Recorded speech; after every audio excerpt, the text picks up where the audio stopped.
राधे राधे, जय श्री कृष्णा मित्रों। आप सभी लोग कैसे हैं? आशा करती हूँ हमारे लड्डू गोपाल जी की कृपा से आप सभी लोग स्वस्थ होंगे, मस्त होंगे। और आज की वीडियो में हम आप सभी से यही बात करने वाले हैं कि जो ये बृहस्पतिवार का दिन होता है और बहुत से लोग व्रत रहते हैं, लेकिन व्रत तो रहते हैं, कथा नहीं सुनते। तो ये कथा जो लोग नहीं सुनते, आधा अधूरी ही ये व्रत माना जाता है। कथा सुनने के बाद ही संपूर्ण ये पूरा पूजा विधि और व्रत माना जाता है। तो आइए दोस्तों, कथा हम शुरू करते हैं। कथा शुरू करने से पहले आप बोलिए बोलिए श्रीमन नारायण भगवान की जय, श्री लक्ष्मी नारायण भगवान की जय। दोस्तों, सबसे पहले मैं आप सभी को ये बताऊं कि एक नगर में एक राजा राज्य करते थे और राजा तो बहुत दानी थे, लेकिन रानी जो थी उतना दान पुण्य नहीं करती थी। रानी को धन जो है ये दान पुण्य करने में, अच्छे सत्कर्म करने में, अच्छा कोई भी कार्य हो, किसी को दान देने में, किसी को कुछ भी धन देने में उन्हें बहुत जैसे आलस्य आता था। तो रानी कुछ भी अच्छे काम नहीं करती और राजा जो थे वो खूब दान पुण्य धर्म करते थे। जिन लोगों जैसे जो लोग गरीब रहते थे, उनके कन्या का शादी हो रहा है तो उनके कन्या के शादी में भी वो धन दान देते थे। और जो लोग भूखे हुए नगर में उन्हें अन्न देते थे। राजा तो थे ही, सब कुछ बहुत से अच्छे कार्य करते थे राजा, लेकिन रानी कुछ भी नहीं करती। तो एक रोज बृहस्पति देव ये सब देख रहे थे तो आए। बृहस्पति देवता साधु वेश में आए और बोले, रानी भिक्षाम देहि। जैसे वो भिक्षा मांगे, रानी बहुत क्रोधित हुई, बोली, हे साधु, मेरे द्वार से चले जाओ, मुझे दान पुण्य नहीं करना, इन दान पुण्य से मैं तंग आ गई हूँ। तो साधु बोले, देवी, दान पुण्य जो होता है ये अच्छा माना जाता है, सबके घर पे कोई नहीं जाता, साधु भी उन्हीं के दरवाजे जाते हैं जिनके देने की कोई सामर्थ्यता होती है। रानी ऐसा नहीं कहते। दूध पूत लक्ष्मी, एक किसी को जैसे ये नहीं कि उन्हें नहीं भाए, ये सबको भाते हैं और ये दुश्मन को भी होने चाहिए, तो ऐसा नहीं कहते। लेकिन रानी बोली, हमें ये सब नहीं चाहिए। तो भगवान बृहस्पति देव कहे, आप नहीं मान रही हो तो एक काम करो, बृहस्पतिवार के दिन तुम अपने सिर धो के संपूर्ण स्नान करो, पूरा बाल धो के स्नान करो और बृहस्पतिवार के दिन घर को गाय के गोबर से लेपन करो। इसके बाद तुम्हारा धन सब नष्ट हो जाएगा।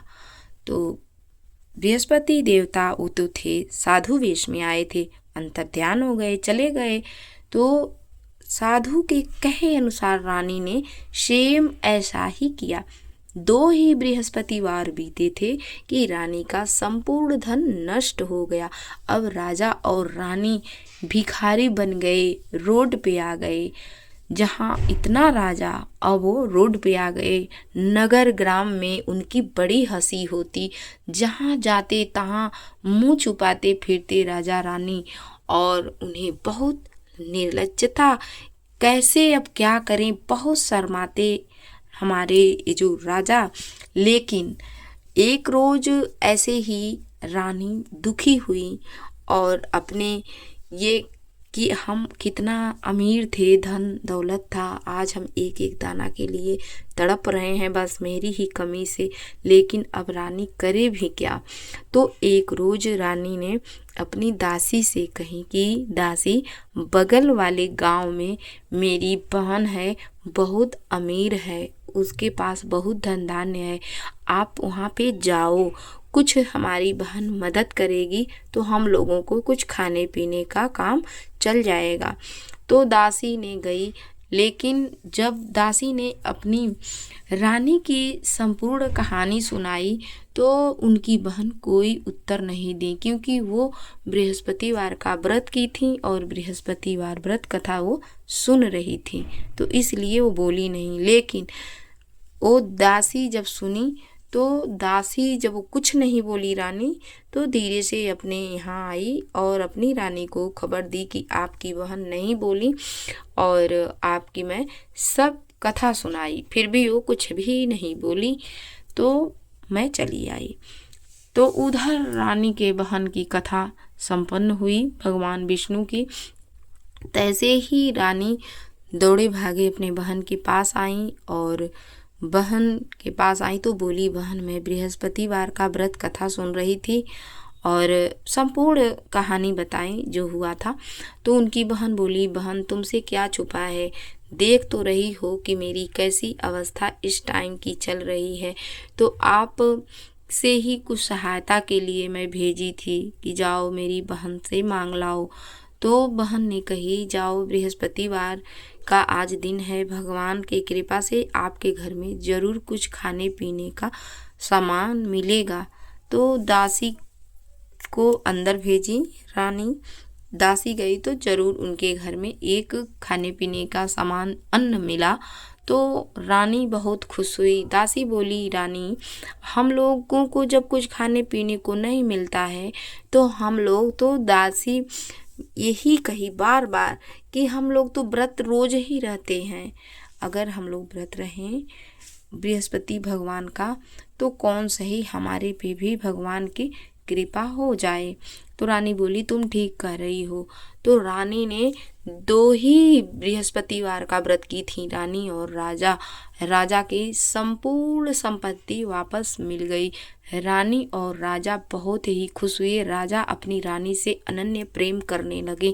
जो स्त्रियां अपने घर में बृहस्पतिवार का व्रत करती हैं, अपने पति के कहे अनुसार चलती हैं, तो उनको संपूर्ण सुख मिल जाता है। तो दोस्तों, आप सभी लोगों को हमारी कथा कैसी लगी, श्री विष्णु भगवान जी की बृहस्पतिवार की कथा। तो दोस्तों, आप सभी लोगों को अगर ये कथा अच्छी लगी हो तो लाइक सब्सक्राइब करना न भूलें। प्यारा सा कमेंट लिखकर ज़रूर बताएं कि आप सभी लोगों को हमारी वीडियो कैसी लगी। राधे राधे, जय श्री कृष्णा।